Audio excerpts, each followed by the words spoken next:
নমস্কার, আমি নূপুর। আজ আমি বানাবো পনির মশলা। খুব সহজ এবং চটপট বানিয়ে নেওয়া যায়।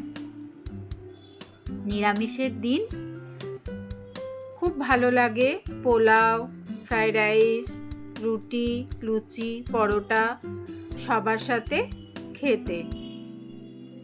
চলুন তাহলে দেখে নিই আমি কি করে বানালাম এটা। আমি নিয়েছি 200 গ্রাম মতন পনির। পনিরগুলো আমি খুব একটা ছোট করে কাটিনি, মিডিয়াম সাইজ করে কেটে নিয়েছি। খুব একটা ছোট আমি আর করলাম না। এরপর আমি মশলা করে নেব। আমি 7-8টা কাজু নিয়েছি আর 2 চামচ মতন পোস্ত নিয়ে নিলাম। এটা প্রথমে একটুখানি গুঁড়িয়ে নিলাম, তাহলে আমার যে পেস্টটা হবে ওটা স্মুথ হবে। তার মধ্যে দিয়ে দিলাম 2টো কাঁচা লঙ্কা, 1 ইঞ্চ মতন আদা আর হাফ ক্যাপসিকাম, একটা ছোট টমেটো নিয়ে পুরো পেস্ট করে নিয়েছি। এদিকে আমি কড়া বসিয়ে দিয়েছিলাম ওভেনে। তেল গরম হয়ে গেছে, 2 চামচ মতন রিফাইন অয়েল দিয়েছি। এর মধ্যে আমি পনিরগুলো জাস্ট একটু নেড়ে নেব। কোনো রং ব্রাউন হোক বা যাই এরকমভাবে আমি করব না, একটু নেড়ে নিয়েই তুলে নেব। আর ওদিকে আমি একটা সসপ্যানে জল বসিয়ে দিয়েছি। জলের মধ্যে 1 চিমটে নুন দিয়ে দিয়েছি। পনিরগুলো একটু নেড়ে আমি ওই জলের মধ্যে দিয়ে দেব। তাহলে পনিরগুলো একদম তুলতুলে নরম হয়ে থাকে। দেখুন আমি পনিরগুলো তুলে নিলাম, আমি কিন্তু বেশি ভাজিনি। এই যে জলের মধ্যে আমি দিয়ে দিলাম, ওটা এখন থাকুক। চলুন এবার পনির ভাজার ওই তেলেই আমি ফোড়ন দিয়ে দিয়েছি একটা গোটা এলাচ, দারচিনি আর লবঙ্গ। ফোড়নের সুন্দর গন্ধ উঠে গেছে, আমি বেটে রাখা মশলাটা দিয়ে দিলাম। এটা এবার ভালো করে নেড়ে চেড়ে নেব। আর মিক্সি ধোয়া যে জলটা ছিল ওটাও আমি ওর মধ্যে দিয়ে দেব। এবার এটাকে আমি নাড়তে থাকব।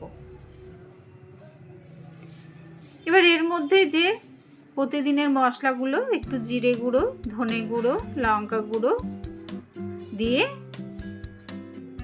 1 চামচ হলুদ, সব কিছু দিয়ে আমি এবার নাড়তে থাকলাম। একবার একটুখানি ঢাকা দিয়ে দিলাম, কারণ কাজু আছে তো বড্ড ফুটছে। যদিও লো ফ্লেমে, ঢাকাটা খুলে আমি পরিমাণ মতন নুন আর মিষ্টি দিয়ে দিলাম। আবার একটু ঢাকা দিয়ে দিলাম। দেখুন এবার একটু তেল বেরিয়ে এসেছে। আর একটু ভালো করে নেড়ে চেড়ে এরপর আমি দিয়ে দেব একটু কসুরি মেথি, রোস্ট করা কসুরি মেথি দিয়ে দিলাম, গন্ধটা সুন্দর আসবে। এরপর আমি দিয়ে দেবো 1 চামচ মতন গরম মশলা দিয়ে দিলাম। এবার ভালো করে নেড়ে চেড়ে এবার পনিরের টুকরোগুলো আমি এর মধ্যে দিয়ে ভালো করে মিশিয়ে নেব। দেখুন